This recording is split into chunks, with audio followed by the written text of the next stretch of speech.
12 CBSE बेटा business studies के अंदर फाइनेंशियल मार्केट चैप्टर से एक बहुत ही इंपॉर्टेंट डिफरेंस मैं इस वीडियो में आपको कवर करवा देता हूं, जो एग्जाम में डेफिनेटली आपको पूछा जा सकता है, and that is difference between primary market and secondary market. Highly important from exam point of view.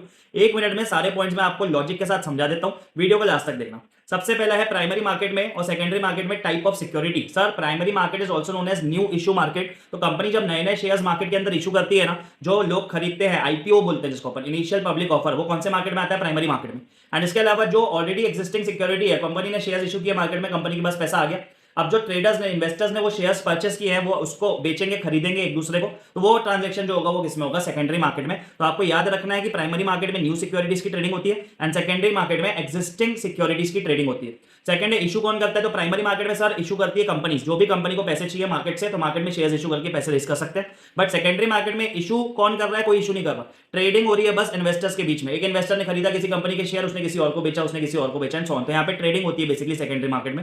Third point है बेटा capital formation, very very important point. Primary market याद रखना एग्जाम पॉइंट ऑफ व्यू से, ये MCQ point of view से भी important है कि प्राइमरी मार्केट डायरेक्टली कंट्रीब्यूट करता है कैपिटल फॉर्मेशन में, सेकेंडरी मार्केट भी कंट्रीब्यूट करता है बट वो इनडायरेक्टली कंट्रीब्यूट करता है। तो ये डिफरेंस आपको याद रखना है कि primary market directly contributes in capital formation, secondary market indirectly contributes in capital formation. चौथा आता है बेटा nature of transaction. Nature of transaction की बात करें तो प्राइमरी मार्केट में सिर्फ खरीदे जा रहे हैं शेयर्स, कंपनी इशू कर रही है, इन्वेस्टर्स बस बाय कर रहे हैं, तो यहाँ पे only buying of securities takes place. And secondary market में बोथ होता है, बाइंग भी और सेलिंग भी, खरीद भी सकते हैं, बेच भी सकते हैं, इन्वेस्टर्स ट्रेडिंग करते रहते हैं उसके अंदर। तो प्राइमरी मार्केट में ओनली बाइंग होगी, सेकेंडरी में बाइंग एंड सेलिंग दोनों होगी। उसके बाद ज्योग्राफिकल लोकेशन की बात करें तो प्राइमरी मार्केट का कोई फिक्स ज्योग्राफिकल एरिया या लोकेशन नहीं होता बेटा, बट सेकेंडरी मार्केट में अगर बात करें अपन, स्टॉक एक्सचेंज जो होते हैं, बीएसई एनएससी वगैरह के ऑफिस है, तो बीएसई का बॉम्बे में ऑफिस है, एनएससी का दिल्ली में ऑफिस है, तो यहाँ पे ज्योग्राफिकल एरिया भी है एंड यहाँ पे वर्किंग आवर्स भी फिक्स है। सुबह 9 बजे से 3 बजे तक मार्केट काम करता है, सैटरडे संडे ऑफ रहता है, तो ये सब चीजें तो यहाँ पे याद रखना। प्राइमरी में फिक्स ज्योग्राफिकल लोकेशन वगैरह नहीं है, सेकेंडरी में ज्योग्राफिकल एरिया भी है और साथ ही साथ वर्किंग आवर्स भी फिक्स है। And last point is price बेटा।